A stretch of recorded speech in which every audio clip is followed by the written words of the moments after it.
சம்பாதிக்கணும். சரியா? எக்ஸாம் நல்லா எழுதுறீங்களா?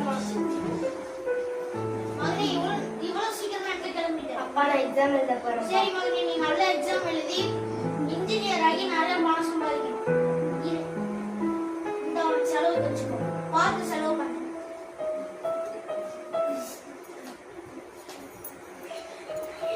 அம்மா சொல்றாங்க டாக்டர், அப்பா சொல்றாங்க இன்ஜினியர். டாக்டர் ஆகுறதா டாக்டர் ஆகுறதா இன்ஜினியர் ஆகுறதா?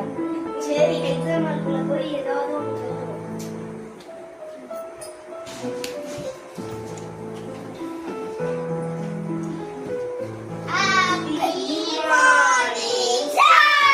ஓகே பசங்களா உட்காருங்க. பசங்களா யாரும் கால் எழுத கூடாது. அவங்களோட கொஸ்டின் பேப்பரை பார்த்து வேண்டியது.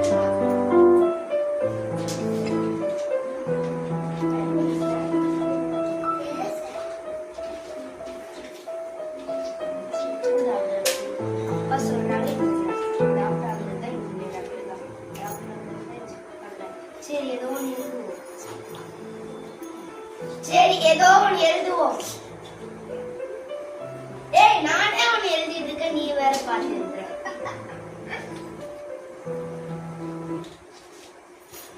Sir additional paper.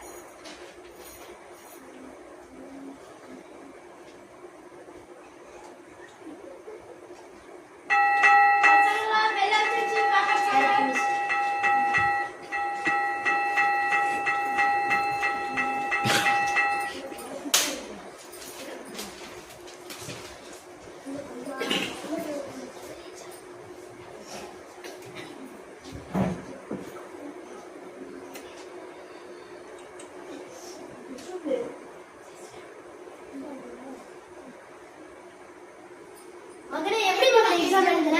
நல்லா எழுதுறேன் அம்மா அப்பா. சில நாட்களுக்கு பிறகு after a few days. ஐயோ மகனுக்கு வேற ரிசல்ட் வரப்போதே. எவ்வளவு மார்க் எடுத்திருப்பான்? டாக்டர் ஆவானா? ஐயோ ரிசல்ட் எப்படி இருக்கும்? நீ எதுக்கு இந்த இப்ப தேவையில்லாம டென்ஷன் படுத்திட்டு இருக்க? நான் ஆல்ரெடி சுகர் பேஷண்ட் தெரியும்ல. நான் இப்ப அப்படி என்ன கேட்டுட்டேன்? மகனுக்கு ரிசல்ட் வருதுன்னு கேட்டேன். அப்ப எதுக்கு என்ன டென்ஷன் படுத்திட்டு இருக்க? நான் sugar patient.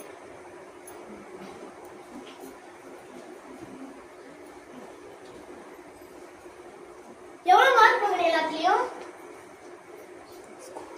School பஸ்டா?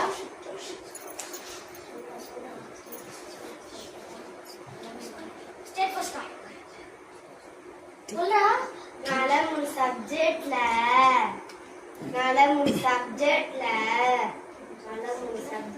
Fail.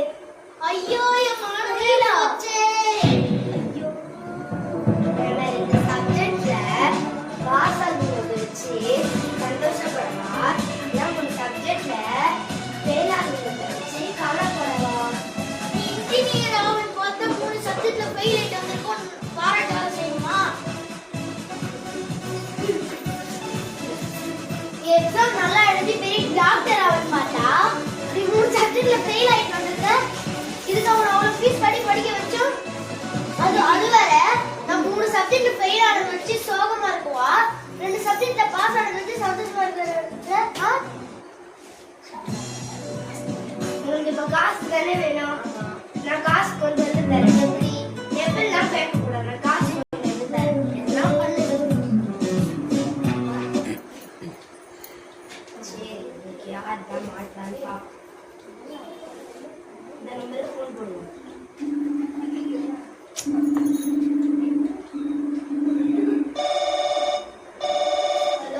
Hello sir, congratulation sir. நீங்க 5 நாளுக்கு முன்னாடி பிரியாணி அரிசி வாங்குவீங்களா சார்? அதுல உங்களுக்கு வந்து 10,000 கூப்பன் கிடைச்சிருக்கு சார். நீங்க வந்து உங்களோட ஓடிபி நம்பர் அனுப்பிச்சு விடுங்க சார். அந்த உங்களுக்கு 10,000 அனுப்பிச்சு விடுங்க. சரி சார். சரி ஓடிபி நம்பர் அனுப்பிச்சு சார். ஐயோ என்னோட 50,000 போச்சே. ஐயோ என்னோட 50,000 போச்சே. சரி கால் பண்ணி பார்ப்போம்.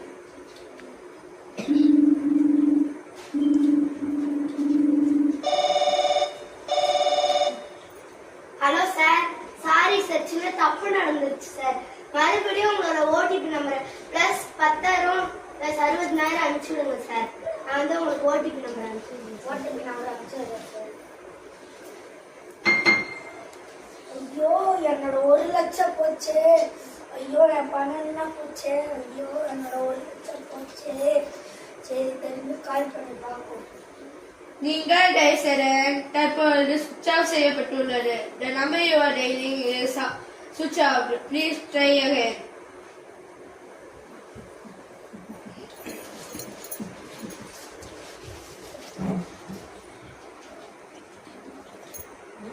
இப்பெல்லாம் நியூஸ் பேப்பர்ல நிறைய திருட்டு போதுன்னு போட்டிருக்காங்க. ஓடிபி நம்பர்லாம் கேட்டு திருடுறாங்க. இனிமே நம்மளும் ரொம்ப ஜாக்கிரதையா இருக்கணும். சரி அடுத்து யார் தான் மாட்டான்னு பார்ப்போம். இந்த நம்பர் தெரிஞ்ச நம்பர் மாதிரி இருக்கே. சரி போகும்.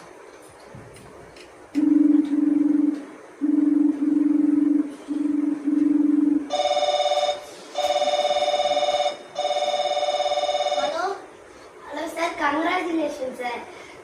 நீங்க 5 நாளைக்கு முன்னாடி பட்டு புடவை வாங்கியிருக்கீங்க சார். அதில் உங்களுக்கு 10,000 கூப்பன் கிடைச்சிருக்கு சார். நீங்க உங்க ஓடிபி நம்பர் அனுப்பிச்சுடுங்க சார். நான் அந்த 10,000 அனுப்பிச்சு விடுறேன் சார். நம்ம தான் ஒரு பட்டு சரி வாங்குறதுக்கு யோசிக்கணும். இப்போ எப்படி 5 பட்டு சரி வந்துச்சு. சரி நம்ம ஓடிபி நம்பர் அனுப்பிச்சிடுவோம். ஐயோ என் 1 லட்சம் கூட போயிடுச்சே. இப்போ நான் என்னதான் பண்றது? ஐயோ ஐயோ சரி நம்ம ஃபோன் பண்ணி திரும்ப கேட்கலாம். நீங்கள் டைசரன் தற்பொழுது தொலைபேசிக்கு அப்பாற்பட்டுள்ளது. The number you are dialing is out of station. ஐயோ இப்போ 1 லட்சம் போயிடுச்சே. நம்ம என்னதான் நியூஸ் பேப்பர் படிச்சாலும் நம்மளுக்கு அறிவே இல்லையே. சரி நம்ம போலீஸ் ஸ்டேஷன்ல போய் கம்ப்ளைண்ட் கொடுக்கலாம்.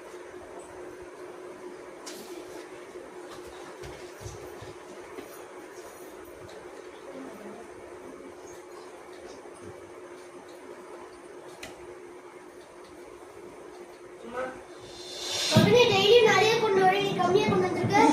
ஆமாம்மா, அப்பா எங்க? உனக்கு தெரியாதுல்ல.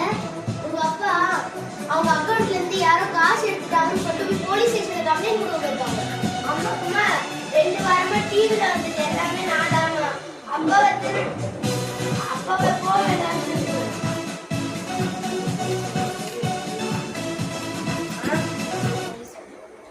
ஐயோ ஓடிடலாம். போலீஸ் எடுத்து ஓடிடலாம். அதனால குழந்தைகளே, நீங்க பணம் சம்பாத்தியம் பண்ணணும்னா டாக்டர் ஆகி மக்களுக்கு சேவை செஞ்சியோ இல்லைன்னா இன்ஜினியர் ஆகி பெரிய பெரிய பில்டிங் கட்டியே சம்பாதிக்கணும். மற்றபடி இந்த மாதிரி தவறான வழியில பண்ணக்கூடாது. சரிங்களா?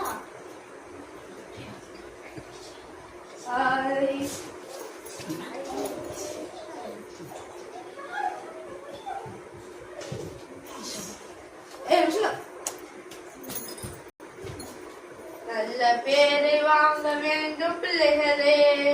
நம் நாடு என்னும் தோட்டத்திலே நாளை மலரும் மல்லிகையே. நல்ல பேரை வாங்க வேண்டும் பிள்ளைகளே. ஹாய் பிள்ளைகளே, நான் யாரு தெரியுதா? நான் தான் உங்களுக்கு பிடிச்ச நேரு மாமா. நீங்க எல்லாரும் எப்படி இருக்கீங்க? எனக்கு குழந்தைகள்னா ரொம்ப பிடிக்கும். நீங்க நல்லா படிச்சு பெற்றோர்கள் கீழ்ப்படிந்து பெரியவர்களை மதித்து ஒழுக்கமுடன் வளர வேண்டும். இது நான் உங்களுக்கு புரிஞ்ச அடிப்படையாகும். நன்றி.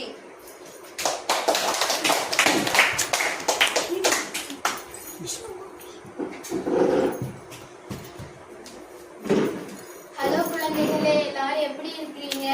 குழந்தைகளே, இந்த நாடகத்தின் மூலமாக என்ன கற்றுக்கொண்டோம்? நம்முடைய வாழ்க்கையில் நல்ல ஒழுக்கத்தை கற்றறிந்து கல்வியை வளர்த்திட வேண்டும்.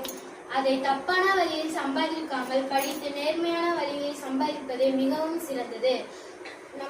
அதனால் நம்முடைய வாழ்க்கையில் ஒழுக்கத்தையும் கல்வியும் கடைபிடிப்போமா? நன்றி, வணக்கம். Happy Children's Day.